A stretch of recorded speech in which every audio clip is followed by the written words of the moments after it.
আসসালামু আলাইকুম, কেমন আছে সবাই?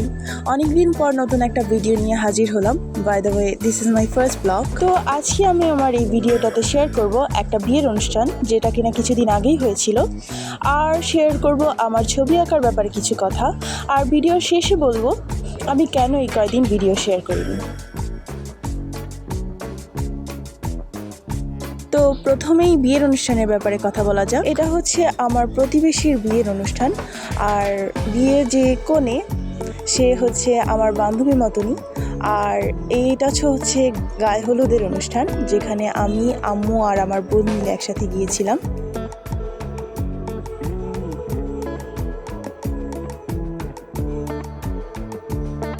যেহেতু কনে আমার বান্ধবী, তাই বিয়েটা অবশ্যই অনেক এনজয় করেছি। আর এই তো এখানে সবাই খাবার নিয়ে টেবিল সাজাচ্ছিল। আর তারপর কিছুক্ষণ পরেই বরপক্ষ চলে এসেছিল কনেকে হলুদ লাগানোর জন্য। এই যে এখানে বর আর কনে একসাথে ফটোশ্যুট করছিল, আর আমরা সবাই দেখছিলাম। তারপর বরের সাথে ফটোশ্যুট করতে ওরা তত বেশি সময় নেয়নি। বরের সাথে ফটোশ্যুট শেষ হওয়ার পরই একজন একজন করে যে সবাই কনের সাথে ফটোশ্যুট করছিল।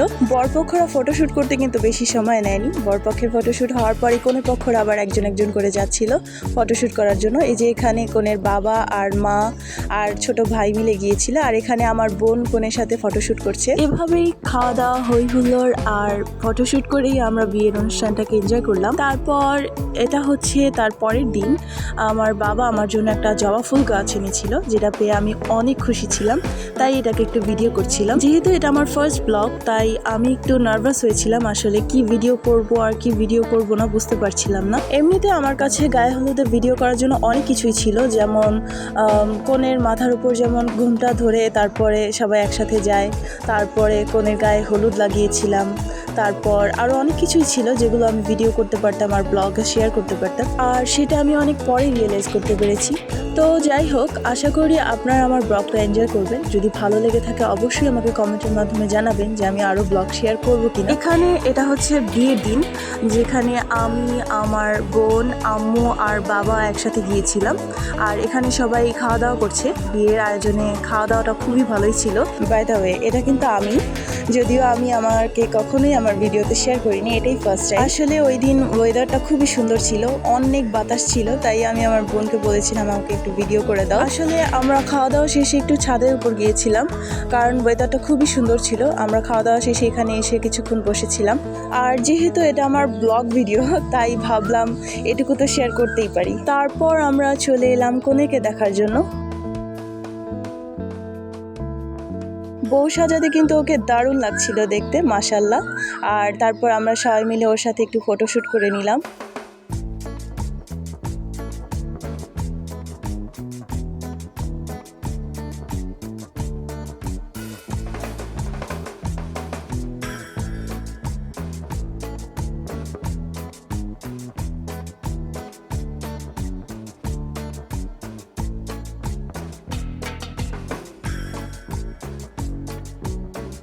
আর এখানে বিয়ে রান্নাবান্না চলছে, আরও বরযাত্রী লোক আসবে, এখনও আসেনি। ওরা খাওয়া দাওয়া করবে তাই রান্না করছে। আর এটা হচ্ছে বিকেলবেলা যখন কনেকে নিয়ে যাচ্ছিল ওই সময়টা। আর আমি আগেই বলেছি কনে আমার প্রতিবেশীর বিয়ে খেতে গিয়েছিলাম। তো কনেকে নিয়ে যাচ্ছে সেটা আমি জানলা দিয়ে দেখতে পাচ্ছিলাম, তাই আর বাইরে যাওয়ার প্রয়োজন মনে করি, কারণ বিয়ের অনুষ্ঠান থেকে বাসায় আসার পর আমি একটু ক্লান্ত হয়ে গেছিলাম, তাই বাইরে যেতে মন চাইছিল না। এবারে ছবি আঁকার বিষয়টা নিয়ে কিছু কথা বলা যাক। এমনিতে আমি ছবি আঁকতে অনেক পছন্দ করি, কিন্তু ছবি আঁকা কখনোই আমি প্রাতিষ্ঠানিকভাবে শিখিনি। আমি নিজের আগ্রহ, নিজের ইচ্ছা থেকেই শিখেছি। আগে আমি যখন একা একা ঘরে বসে ছবি আঁকতাম, নিজে নিজে আঁকার চেষ্টা করতাম, তখন আমার ছবি এত ভালো হতো না। আমি জানতাম না কিভাবে আঁকতে হয়, আর আমাকে হেল্প করার মতনও কেউ ছিল না। কিন্তু তবুও আমি প্র্যাকটিস করতে করতে যখন আমার আঁকা একটু আয়ত্তে এসেছিল, আমার ছবিগুলো সুন্দর হতো আস্তে আস্তে। তারপর আমি ইউটিউব চ্যানেল খুলেছি। আর আমার এই ইউটিউব চ্যানেল খোলার জন্য আমার ফুপি আর আমার ফুফাতো বোনেরাই আমাকে সবসময় উৎসাহ দিয়েছিল। বলতে গেলে ওদের কথার কারণেই আমি ইউটিউব চ্যানেল খুলেছি, আর আমি এই চ্যানেলটা খোলার পর অনেক খুশি। আর এই কাজে আমি আমার বাবা আম্মুর কাছ থেকেও যথেষ্ট সাপোর্ট পেয়েছি। এই যে এখানে আমার পেন্সিল শেষ হয়ে গেছিলো, বাবাকে বলার পর বাবা আমাকে এই পেন্সিল সেটটা কিনে দিয়েছে। আমি যেভাবে ছবি আঁকি, যা যা ব্যবহার করি তার কথা যদি বলি তাহলে বলবো খুবই সাধারণ। একটা সামান্য বেডের মধ্যে পেন্সিল দিয়ে আর রং পেন্সিল ব্যবহার করে ছবি আঁকি। অন্যরা যেরকম স্কেচ বুক আরও ছবি আঁকার জন্য যা যা ইউজ করে আমি সেসব কিছুই ব্যবহার করি না। আমি যেমনই ছবি আঁকি ভালোই আঁকি, তবুও আমি মনে করি যে একজন আর্টিস্ট যেভাবে ছবি আঁকে, যত ভালো ছবি আঁকে আমি তত ভালো ছবি আঁকতে এখনও সক্ষম হইনি। তাই আমার কাছে হাতের কাছে যা আছে তা দিয়েই আমি ছবি আঁকার চেষ্টা করি আর প্রত্যেকদিন অনেক প্র্যাকটিস করি। আর এই কারণেই মূলত ওই সকল জিনিসগুলো কেনা হয়নি। এমনিতে যদি আমি বাবাকে বলি তাহলে সাথে সাথে আমাকে আমার ছবি আঁকার জন্য যা যা প্রয়োজন সব এনে দেবে, কিন্তু আমি ভাবি যে আমার কাছে যা আছে তাই দিয়ে আমি আগে প্র্যাকটিস করি, শিখে নিই, তারপরে ওগুলো ব্যবহার করব। আর আমি আমার এই ইউটিউব চ্যানেলটার ব্যাপারে যদি কিছু বলি তাহলে আমি প্রায় 2-3 বছর ধরে এই চ্যানেল নিয়ে কাজ করছি, কিন্তু এখনও আমি ইউটিউব থেকে তেমন কোনো সফলতা পাইনি। কিন্তু তবুও আমি তা নিয়ে মোটেও চিন্তিত নই, কারণ আমি চ্যানেলটা খুলেছি আমার আনন্দের জন্য, আমার ছবিগুলো মানুষদের সাথে শেয়ার করার জন্য, দেখানোর জন্য। ব্যাস এইটুকুই, আর কিছু না। আমি কিছুদিন যাবৎ লং ভিডিও শেয়ার করছি না, শুধু শর্টস ভিডিও আপলোড করছি। যারা আমার রেগুলার ভিউজ তারা অবশ্যই জানবেন। তো এখন এটার কারণ যদি বলি তাহলে আসলে আমি যখন ইউটিউব চ্যানেলটা খুলেছিলাম তখন আমার পড়াশোনা 2-3 বছরের জন্য অফ ছিল, আর তখনই আমি সময় কাটানোর জন্য ছবি আঁকতাম সারাক্ষণ। তারপরই ছবি আঁকা শিখেছি, আর তারপরই আমার ফুফাতো বোন আর আমার ফুপি আমাকে বলে চ্যানেল খুলো। মূলত ওরাই আমাকে চ্যানেল খুলে দিয়েছিল, সেই জন্য ওদেরকে অসংখ্য ধন্যবাদ। তো তারপর এই তো গত বছরই আমি পড়াশোনা স্টার্ট করেছি, আর কিছুদিন আগে আবার কম্পিউটার কোর্সের জন্য জয়েন করেছি। তো কম্পিউটার কোর্স করা, আবার পড়াশোনা সামলানো, এই সব কিছু করে তারপর ছবি এঁকে ভিডিও করাটা আমার জন্য একটু কঠিন। তো তবুও আমাকে আমার চ্যানেলটা চালিয়ে যেতে হবে, তাই আমি ইদানিং শর্টস ভিডিও বেশি আপলোড করছি। লং ভিডিও যে আপলোড করব না, শেয়ার করব না এমন কোনো কথা নেই, লং ভিডিও শেয়ার করব কিন্তু একটু কম করব। তাই আমি ভাবলাম যে এর মাঝে যদি একটু ব্লগও শেয়ার করি তাহলে আমার জন্য কাজটা আরও সহজ হয়ে যাবে।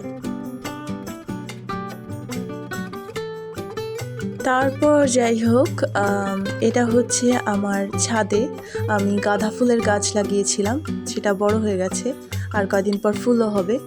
আর এখানে সকালবেলা একটু ঝড়ের মতন বাতাস ছেড়েছিল, আমি ভেবেছিলাম ঝড় হবে, কিন্তু ঝড় হয়নি। একটু পরেই আবার রোদ উঠে গেছিলো, কিন্তু ওই সময়টা দেখতে খুবই ভালো লাগছিল, তাই আমি একটু ভিডিও করেছিলাম।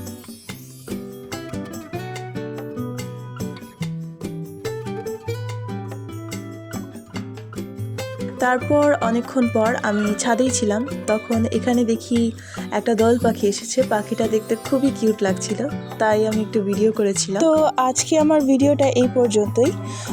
যারা আমার চ্যানেলটাকে সাবস্ক্রাইব করেছেন তাদেরকে অসংখ্য ধন্যবাদ, আর যারা এখনও সাবস্ক্রাইব করেনি তাদের জন্য অনুরোধ রইল অবশ্যই আমার চ্যানেলটা সাবস্ক্রাইব করবেন আর লাইক শেয়ার করবেন, আর কমেন্টের মাধ্যমে অবশ্যই জানাবেন আমার ব্লগটা কেমন লেগেছে, তাহলে আমি এরকম আরও অনেক ব্লগ ভিডিও শেয়ার করার চেষ্টা করব। তো আজকে এই পর্যন্তই, সবাই ভালো থাকবেন, সুস্থ থাকবেন, আল্লাহ হাফেজ।